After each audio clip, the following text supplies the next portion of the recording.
Abaana bakatonda ab'omuwendo basebo ne bannyabo mugamba mutya? Kansubire nti mwasuze bulungi ab'emikwano. Wiiki ebadde etya? Weewaawo Katonda katumuleke akolenga bw'asiima. Sawa bweziti buli Ssabbiiti ku makya mba mbatuusaako omulimu gw'enjiri Missionary Report nga bwe guba gutambuddwa okwetooloola mu nsi yonna. Ssabbiiti yaffe eya leero ennaku z'omwezi nga 7 omwezi ogwokusatu 2026 omulimu gw'enjiri guvudde mu nsi eyitibwa Fiji era nga guliko omutwe ogugamba Hope Restored, essuubi eriziddwa obujja. Gukwata ku mukyala Melisiyeni aweza emyaka 53 egy'obukulu. Nze nno awo Mrs. Rita Walungama n'enkukusunsulira. Tuula owulirize. Tutandika n'omuwandiisi.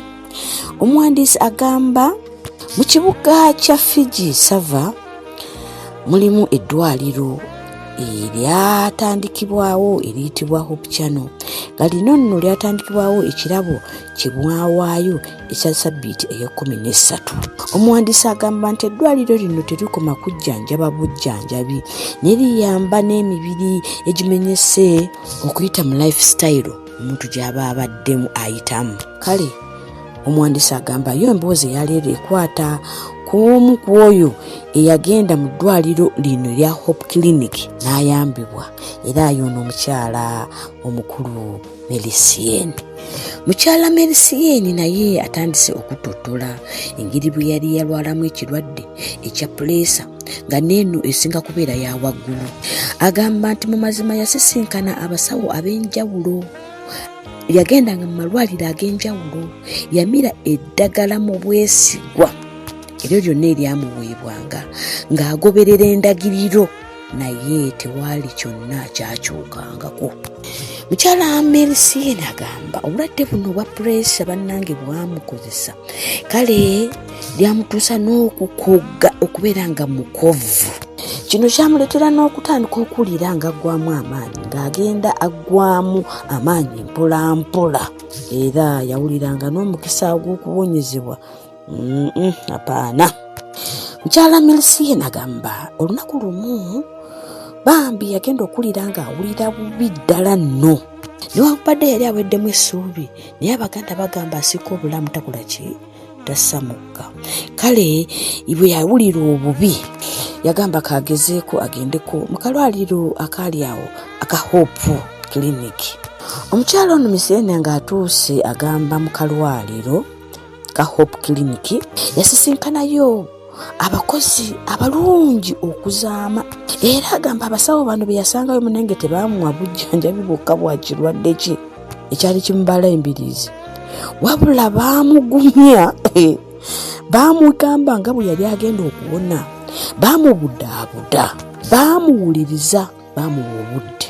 Si ekyo kyokka baatandika n'okumusomesa nga n'omu ku baddokita akulira ye yasinga okumubudaabuda era yatandika n'okumusomesa engeri gy'ayinza okuyamba omubiri gwe okuwona nate. Dokita ono yategeeza omukyala Melisiyeni tikyali kimwetaagisa okukyusa lifestyle ye nga alina okukola bino. Yali amugambye nti alina okuva ku munnyo, okulya ennyama agyesonyiwe, emmere ekoleddwa mu byuma nayo yamugamba agyesonyiwe. N'amutegeeza nti alina kubanga alya emmere eyo yokka eba erimiddwa mu ttaka. Mukyala Melisiyeni agamba bino byonna dokita yabinnyonnyola nga ye ekyakola kuwuliriza. Ebimu yatuukanga n'anyenyanga ne ku mutwe ng'ayeebuuza oba binaasoboka. Kyokka ate muli yawulira ng'alinga afunye essuubi era ne yeegamba nti ngenda kugozaako byonna ebiŋŋambiddwa. Omutwe gwaffe gwadde gugamba essuubi eriziddwa obujja. Mukyala Melisiyeni kye yakola ng'azzeeyo mu maka ge, omunnyo gwe yasookerako ddala okuguvaako n'ennyama okwo akakawunga ka muwogo akaba kasiddwa nako n'akeenenya kye yakola n'atandika kulya mmere evudde mu ttaka ng'omusawo bwe yali amugambye, wamu n'ebivaavava byonna ebya kiragala, greens.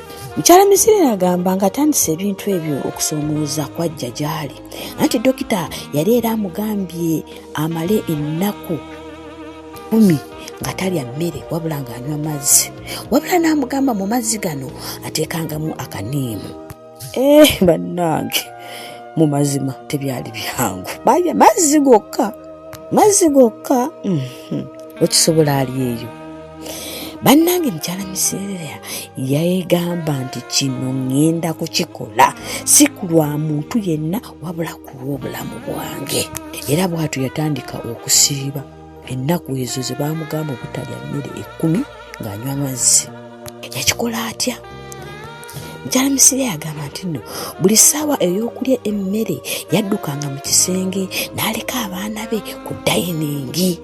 Ekintu kye yakola yafumbiranga abaana be emmere nga bulijjo bwe yali akikola, naye mu ssaawa y'okulya ye yeeteekanga mu kusaba Katonda okumuyisa mu kye yali agitamu. Era agamba ng'ennaku zigenze ziyitawo abaana be baatandika okukiraba nti maama wabula yali atandise okukogga, era omu ku bo n'amutegeeza, maama lwaki tolya mmere ng'otandise okukogga?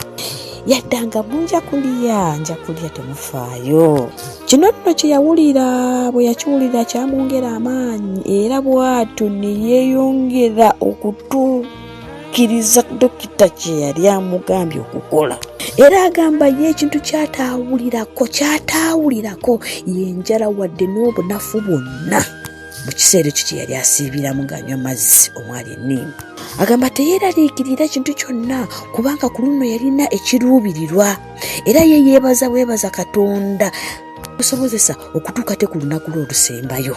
Era bw'atuuka ku lunaku olusembayo kyali kimwetaagisa okuddayo ku ddwaliro lya Hope Clinic. Mukyala Misiri agamba ng'atuuse ku clinic bannanga abasawo baamusanyukira, baamutunuuliranga n'akamwenyumwenyu, era naye n'abateerako akamwenyumwenyu. Abasawo baakebejja omulwadde nate nga basooka okukebera obuzito bwe, enkuba y'omutima gwe ne pressure.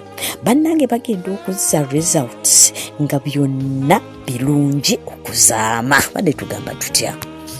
Wano mukyala Misiri afuna essuubi lye liddizibwa obujja nti ajja kukola ki? Ajja kuwona.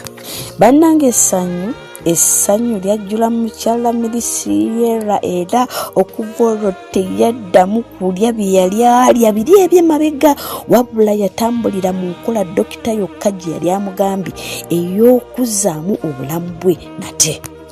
Agamba omukyala ono nti okuyita mu Hope Clinic yatandika n'okugendanga okusaba buli lunaku, n'abazzukulu be nga bakomyewo okuva ku ssomero. Ate obukyano manya Hope Clinic yalina okusaba okwa buli lunaku. Bannange enkuba akafaananyi naffe eddwaliro lyaffe bannange nga litandise, nga waliwo abantu abajja we batyo bannange, ate ne wabeerawo okusinza okwa buli lunaku. Wamma ggwe ne bajjanga buli lunaku okusinza, ne bajjanga ayeye bannange essanyu. Bannange tuzimba eddwaliro 2,000 ziteekengayo. Wulira Hope Clinic esangibwa mu Fiji, engeri gyekolamu olwofe tunaakola tutya?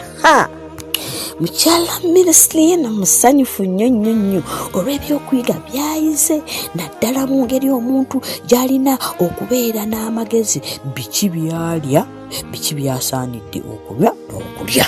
Agamba nti mu bintu byayize Katonda yatuwa emmere ey'okutujjanjabanga, naye ffe tetugikozesa. Agamba teyeewaana bwewaanyi, akirabyeko. Wano naye bw'atusabira, atusaba ffenna abawulidde twesige Katonda, tulabirire emibiri gyaffe. Yeebaza nnyo Hope Clinic eyamuwa ekisukka ku bubaka bwa Mukama waffe Yesu Kristo, wabula n'emuwa n'engeri y'okukuumamu obulamu bwe nga bulamu.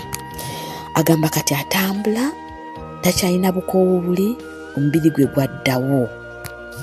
Omukyalo ono tumuyigako ki? Nze kyentegedde tulina okubeera abeetegefu okuwuliriza, okukkiriza n'okukyusa. Lwaki? Omukyalo ono bwe yawulira dokita bye yamugamba, munnange yabigoberera era byonna bye byamutuusa ku buwanguzi. Era ye bye yeenyumirizaamu buli lunaku. Mulowooza senga naffe tugezaako naffe okukola Katonda by'atugamba, mulowooza tetujja kuba balamu? Mulowooza tetujja kuwonyezebwa okw'amazima bulijjo? Saba tukirowoozeeko. Batwebaza nnyo olw'ekirabo kyetwawaayo Sabbiiti y'e13 kooti ey'okubiri 2026. Ate ekirabo ekyo kye kyaweebwayo mu Fiji, munnange ne bazimba eddwaliro lino Hope Clinic muri Siena gye yagenda n'awonyezebwa. Kati nange wano basaba bambi awo kubasaayo awali Sabbiiti y'e13 bambi beerako kyoteekamu buli Sabbiiti, kubanga kooti eno weenegendera okuggwerawo ekirabo kya Sabbiiti y'e13 kigenda kuyamba pulojekiti ey'ebyobulamu bw'abaana mu bizinga bya Solomoni ne Veneewattu. Kusaba Mukama akuddizeewo kyonna ky'onaabanga otaddemu. Happy Sabbath.